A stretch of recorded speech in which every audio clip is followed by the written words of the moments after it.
নদীর পাড়ের এক আম গাছে এক বান্দর থাকতো, আর ওই নদীতেই বিশাল এক কুমির থাকতো। ওই বান্দর আর কুমিরের মধ্যে ছিল গভীর বন্ধুত্ব। প্রতিদিন গাছ থেকে আম পেড়ে বান্দর ওই কুমিরকে খাওয়াতো। একদিন আম নিয়ে কুমিরটা তার স্ত্রীর কাছে গিয়ে বলল, এই আমটা আমার বন্ধু আমাকে দিয়েছে, খাইয়া দেখো জনমের মতো মিষ্টি। এই রকমের মিষ্টি আম প্রতিদিন আমার বান্দর বন্ধু আমাকে খাওয়ায়। কুমিরের কথা মতো তার স্ত্রী আমটা খেয়ে দেখে সত্যিই তো প্রচন্ড পরিমাণে মিষ্টি। তখন সেই কুমিরের বউ বলে উঠল, যদি এই আমটাই এত মিষ্টি হয়ে থাকে, তাহলে তোমার যেই বান্দর বন্ধু নিয়মিত এই আম খায়, না জানি তার কলিজাটা কত মিষ্টি।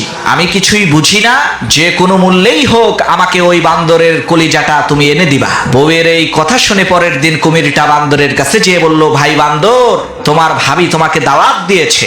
গতকালকে তোমার আর আমার গভীর বন্ধুত্বের আলোচনা শুনে সে বলেছে, বান্দর তোমার এত ভালো একজন বন্ধু, তাহলে একদিন তাকে আমাদের বাড়িতে নিয়ে এসো। কুমিরের এই কথা শুনে বান্দর কোনো কিছু না ভেবে এক লাফে কুমিরের পিঠে এসে বসলো আর বলল, চলো আজকে ভাবির হাতের রান্না খাবো। চলতে চলতে নদীর মাঝখানে যাওয়ার পর কুমির বলে উঠলো, ভাই বান্দর, আসল কথা হলো তোমার ভাবি তোমার কলিজাটা খেতে চায়, এ কারণেই আমি তোমাকে নিয়ে যাচ্ছি। কুমিরের এই কথা শুনে বান্দর ভয় পেয়ে গেল, কিন্তু সে হাই হুতাশ না করে হেসে দিয়ে বলল, আরে ভাই, এই সামান্য একটা বিষয় তুমি আমাকে আগে বলবা না?